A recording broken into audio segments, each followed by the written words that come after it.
Good morning, guys. So today we're going to try something a little bit different. We might do this for this video and the next video. It'll depend. A lot of you guys have been telling me that you're having trouble understanding the book sometimes.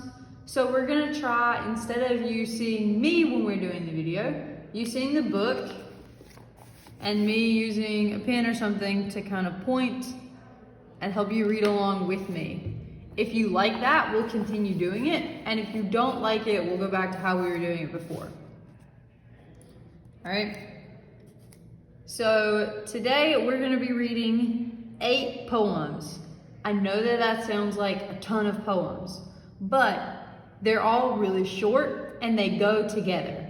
So they won't make a lot of sense if we read them separately. So we're going to read them together. So today we're going to go from Crisscross Packs to Saigon is Gone. So our goal is to finish the first part of part 1 and get to part 2. Hopefully before Christmas, we'll finish part 2, and then when we come back, we'll almost be finished with the book, right? So let's go ahead and start reading so this video isn't super duper long. All right, so we're gonna start with Crisscross Packs. It's on page 52. Pedal, pedal, mother's feet, push the sewing machine. The faster she pedals, the faster stitches appear on heavy brown cloth. 2 rectangles make a pack. A long strip makes a handle. This to be strapped across the wearer's chest. Hours later, the stitches appear in slow motion, the needle a worm laying tiny eggs that sink into brown cloth. The tired worm reproduces much more slowly at the end of the day than in the beginning, when mother started the first 5 bags.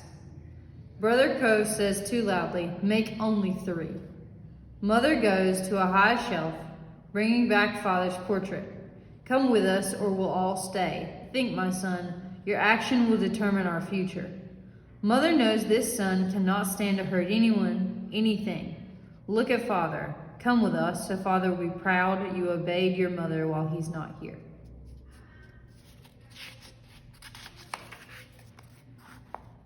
I look at my toes, feeling Brother Co's eyes burning into my scalp.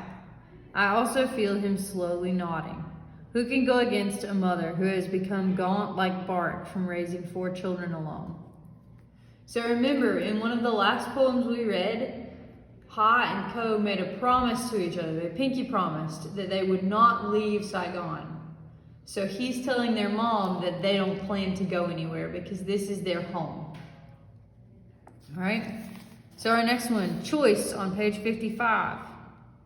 Into each pack, 1 pair of pants, 1 pair of shorts, 3 pairs of underwear, 2 shirts, sandals, toothbrush and paste, soap, 10 palms of rice grains, so like 10 handfuls of dry rice, 3 clumps of cooked rice, 1 choice.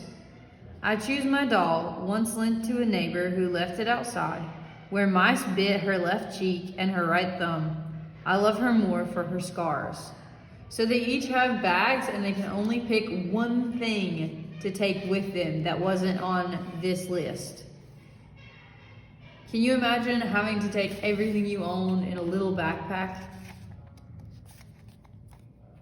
I dress her in a red and white dress with matching hat and booties that mother knitted. So the next one is Left Behind on page 57. 10 gold-rimmed glasses father brought back from America where he trained before I was born. Brother Quang's report cards, each ranking him first in class beginning in kindergarten.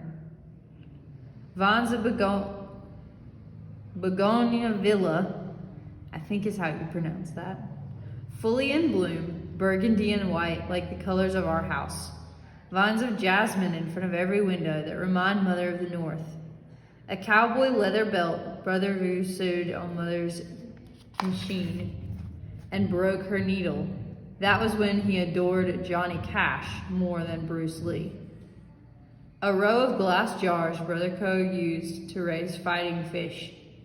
2 hooks and the hammock where I nap. Photographs, every Ted at the zoo, father in his youth, mother in her youth, baby pictures, where you can't tell whose bottom is exposed for all the world to see. Mother chooses 10 and burns the rest. We cannot leave evidence of father's life. That might hurt him.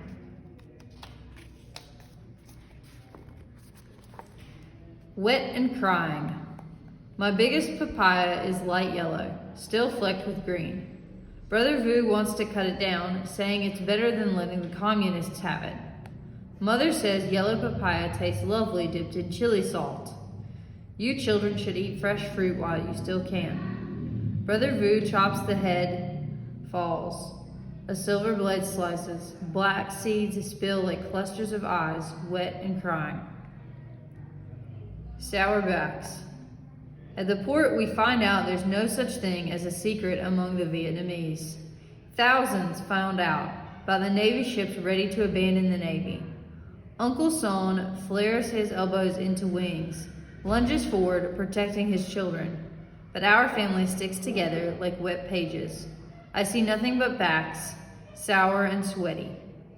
Brother Vu steps up, placing Mother in front of him and lifting me onto his shoulders. His palms press Brother Quang and Co. forward. I promise myself to never again make fun of Bruce Lee. 1 mat each. We climb on and claim a space with 2 straw mats under the deck. Enough for us 5 to lie side by side. By sunset, our space is 1 straw mat, enough for us 5 to huddle together. Bodies cram every centimeter below deck. Then every centimeter on deck. Everyone knows the ship could sink, unable to hold the piles of bodies that keep crawling on like raging ants from a disrupted nest. But no one is heartless enough to say, stop, because what if they had been stopped before it was their turn? So they're all trying to get on this boat. There's not enough room for all of them, but they keep trying and they keep trying and they keep trying to cram as many people as possible on a boat. In the dark, Uncle Son visits and whispers to Mother. We follow Mother, who follows Uncle Son, who leads his family up to the deck and off the ship. It has been said the ship next door has a better engine, more water, endless fuel, countless salty eggs. Uncle Son lingers without getting on the new ship. So do we. Hordes pour by us, beyond us. Above us, bombs pierce the sky. Red and green flares explode like fireworks. All lights are off, so the port will not be a target. In the dark, a nudge here, a nudge there, we end up back on the first ship in the same spot with 2 mats. Without lights, our ship glides out to sea, emptied of half of its passengers. All right, I'm sorry if you can hear construction downstairs. I'm gonna read really quickly because we're on our last one and I don't wanna have to stop the video and come back when they're finished. So we're gonna read quickly. Saigon is gone. I listen to the swish, swish of Mother's handheld fan, to the whispers among adults, the bombs at ever greater distance.